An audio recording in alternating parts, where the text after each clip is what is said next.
tiens à notifier ici que pour une bonne formule alimentaire pour lapin, nous avons besoin d'un pourcentage en cellulose qui varie de 14 à 16%.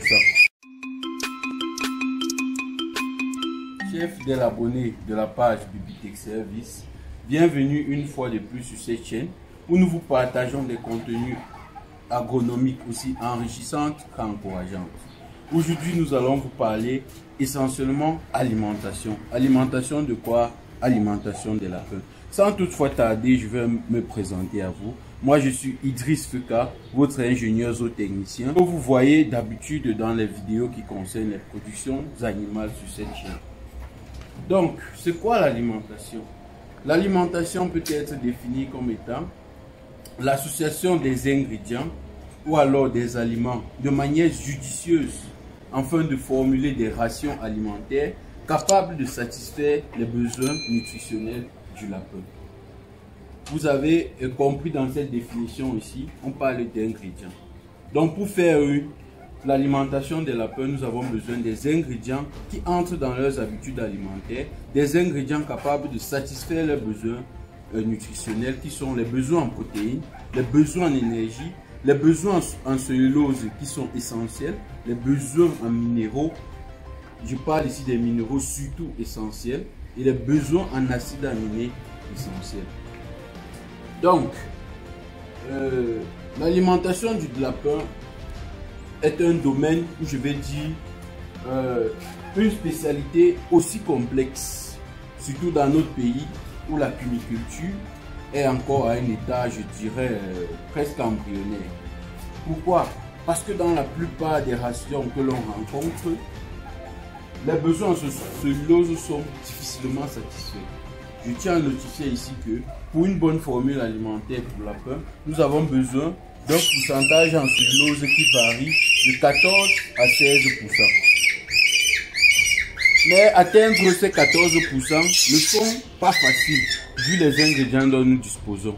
Pour atteindre cela facilement, il faut non seulement être vraiment très calé en nutrition et en alimentation animale, mais aussi savoir les différents ingrédients que nous disposons localement, qui est aussi riche en cellulose qu'en énergie pour pouvoir équilibrer les deux.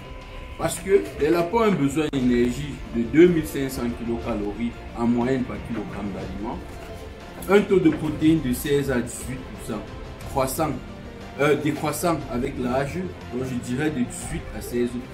Parce que plus le lapin grandit, plus ses besoins en protéines diminuent. Plus le lapin grandit, plus ses besoins en énergie grandissent, plus ses besoins en cellulose grandissent par conséquent. Donc lorsque vous avez vos ingrédients disponibles et que vous formulez vos rations, pour formuler des rations, je vais faire une parenthèse. Vous pouvez formuler, dans une des vidéos précédentes, je vous ai présenté un logiciel de formulation des aliments. Avec ce logiciel, vous pouvez facilement faire vos aliments pour lapin et facilement l'équilibrer en fonction même des coûts sur le marché. Dans cette table également, vous pouvez ajouter d'autres ingrédients que je n'ai pas insérés, mais que vous avez dans votre milieu qui peut aider vos lapins. Parce que les besoins en fibres des lapins vraiment restent un problème crucial. Parce qu'il faut dire, lorsque les besoins en fibres ne sont pas satisfaits, la croissance est ralentie, les maladies sont accrues, la reproduction même est touchée. Si vous constatez là, vous verrez nos lapéraux. Nous avons, ce sont des lapéraux d'en moyenne 2 mois, mais ces lapéraux ont déjà plus d'1 kg. En moyenne, 1 kg, 200, 1 kg, 300. Je peux faire des pesées et vous-même vous verrez avec moi que je ne parle juste pas pour parler. Vous avez vu, lui, celui-ci c'est l'un même des petits. Oh là là, passe-toi bien mon bébé. Lui là, il a moyenne dans les 1 kg 130. Donc même la croissance est optimale. Nous avons des portées de 10, des portées de 8 et les 10 sont sevrés. Et jusqu'à présent, nous n'avons eu aucun mort depuis le sevrage. Pourquoi? Parce que l'aliment est satisfaisant pour eux. L'aliment est vraiment satisfaisant. Je vais vous présenter notre roi.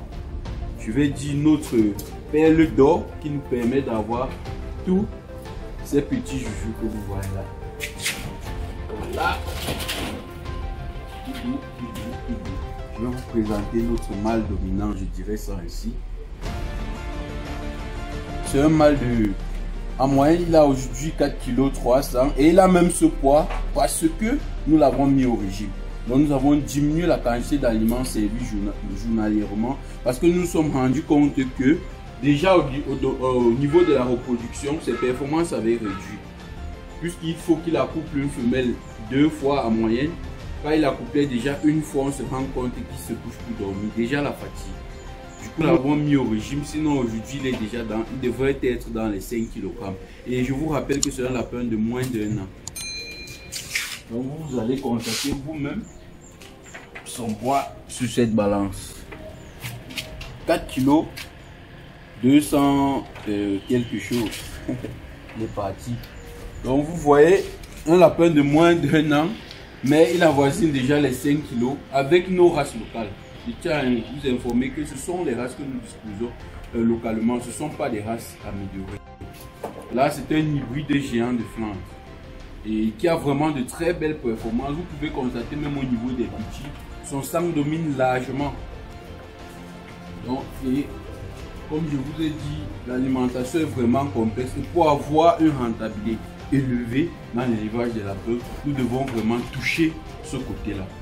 Associer nos ingrédients de manière efficace, de manière judicieuse, de manière rationnelle et de manière économiquement rentable. Nous ne devons pas oublier ce côté-là pour pouvoir avoir de meilleures performances de production au niveau de la croissance, de la reproduction et même de la santé.